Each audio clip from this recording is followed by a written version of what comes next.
Welcome. My name is Stan Hustad, and for the first part of my career I was a teacher, and I worked very hard at being a very good teacher.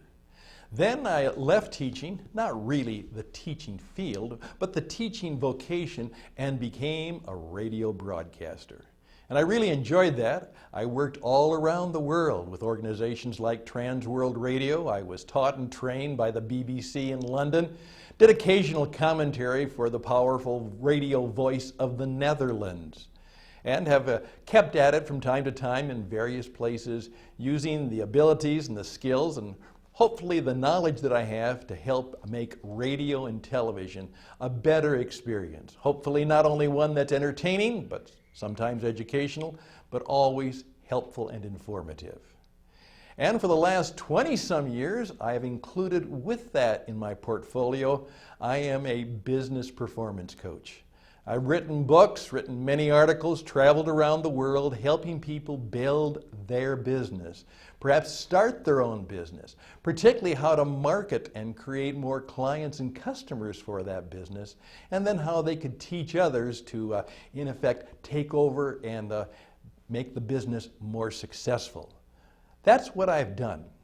And now, as this stage in my life, I'm getting into something that I knew was going to change the world the first time I saw it. When I first met that iPad, now I had a computer. I was one of the early adopters.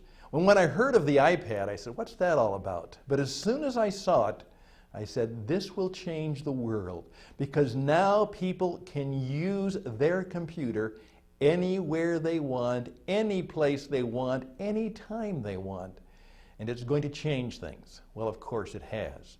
And then, of course, with the advent of the smartphone, with something like this, which is essentially your iPad in a little smaller detail, along with the phone that goes with it, what we have now is a person carries a computer. Now, many years ago when I was in college, I helped to build some of the most powerful computers in the world. Huge machines that were in these big buildings. You know, that computer, one of the most powerful in the world, didn't even come close to having the computing power that's in my iPhone. That's how the world has changed profoundly. And because of that, now I can teach online. What I used to do in broadcasting, which is to reach thousands of people, maybe even hundreds of thousands of people. Occasionally, they said, maybe there might be 1 million people listening around the world to what I had to say and the music that I was going to play. Now, through the online opportunities that we have and the many things that we can do with the powerful internet digital media, I can teach and I can train and I can coach and I can bring, I believe, helpful and business building and perhaps even life-saving sometimes information to people all around the world. This truly is a change that I can really believe in, and it's happening right now, and many of you are obviously a part of it. Now, what I have discovered as I have become an online educator, as a teacher, I knew that there were certain things that went into being a good teacher. And that I learned through many years of teaching. Now, when I became a broadcaster, and by the way you learn broadcasting, you can go to school, as I did, and go to the best school. I was fortunate enough to attend one of them.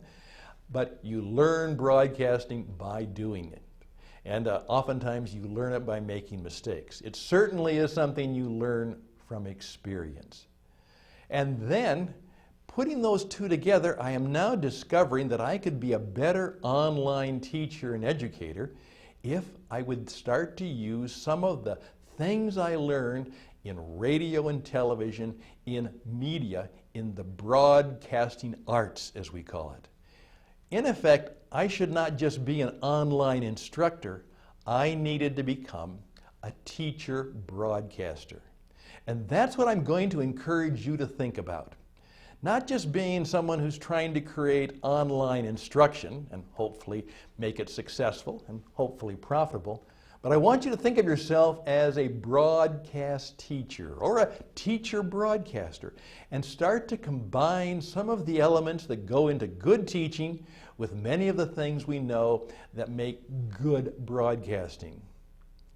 Now, I sat down and started to put some of those things together, and I discovered that there were over 21, and I'm still going, things that I learned from broadcasting that might help me be a better teacher, particularly an online teacher.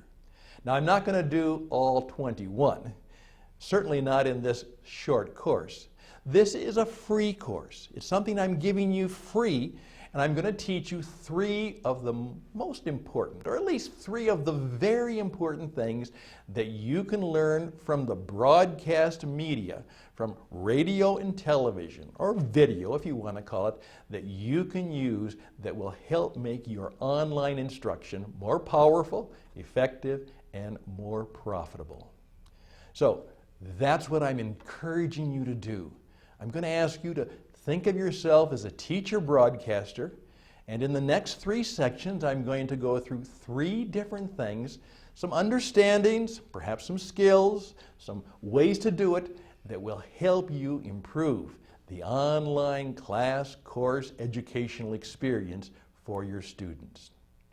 That's what we're going to do. So I hope you'll join us for the rest of the class. Now, before we go on to the next section, however, I would ask you to do this. Just stop for a few minutes now, all right? And think about the biggest challenge you have right now. Maybe you haven't done an online class yet. You're thinking about doing it, but you haven't started. What's the biggest challenge that you think you're going to face or you are facing in actually getting started in being an online instructor or a teacher broadcaster? If you are presently doing an online class, what are some of the biggest challenges that you are discovering in terms of making it more effective, perhaps even enjoying it more, engaging more students, and of course making more money? What is the biggest challenge that you have? I'd like you to think about that, perhaps even write it down, and then as we go through the next few minutes of instruction, think about how some of the things we learn might help you to deal with that big challenge that you have. So, that's what we're all about. Now, our next section will tell you that it's really not about your course as much as you think it is. It's not about your content as much as you'd like to believe it is. In effect, you will discover that when it comes to the radio and television, the performing arts, in online education, you are the message. That's next.